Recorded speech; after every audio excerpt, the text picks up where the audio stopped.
Bạn, số đây bon bon sa sa no saទាំងអស់ជាទីមេត្រីបាទ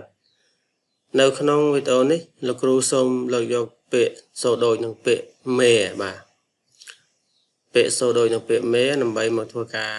បង្ហាញបងប្អូនចំពោះបងប្អូនដែលមានចម្ងល់តើតើទៅនឹងពាក្យសូដូច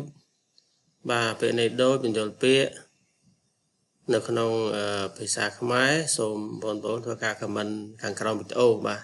លោកគ្រូនឹងព្យាយាមបកស្រាយជូនបងប្អូនបាទអញ្ចឹងទេដើម្បីកុំឲ្យខាតពេលវេលាបាទសូមបងប្អូនតាមដានដូចតទៅបាទពាក្យមេយើងមាន2បាទទី1គឺម៉ូនអក្សរអានេះយើងអានថាមេឋានៈពាក្យជានាមមានន័យថាពាក្យសម្រាប់កូនរបស់បងហៅបរោះជាប្អូនរបស់មេដាឬបិតាហៅថាពូបាទមេបាទមេហ្នឹងគឺជាពូបាទឬអ្នកខ្លះគេហៅឪពុកមេបាទ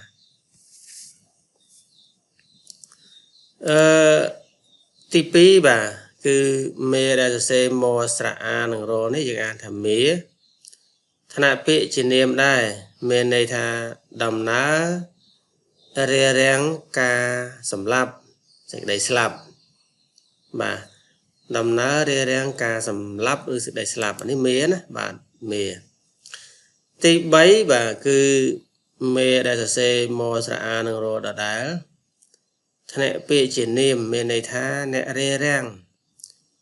ជំទាស់មិនអោយអ្នកដតីធ្វើអ្វីមួយឧទាហរណ៍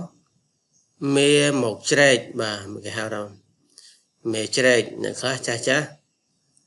បាទគាត់គ្រាន់តែពោលថាមេជ្រែកហើយធ្វើអីមិនកើតទេបាទអញ្ចឹង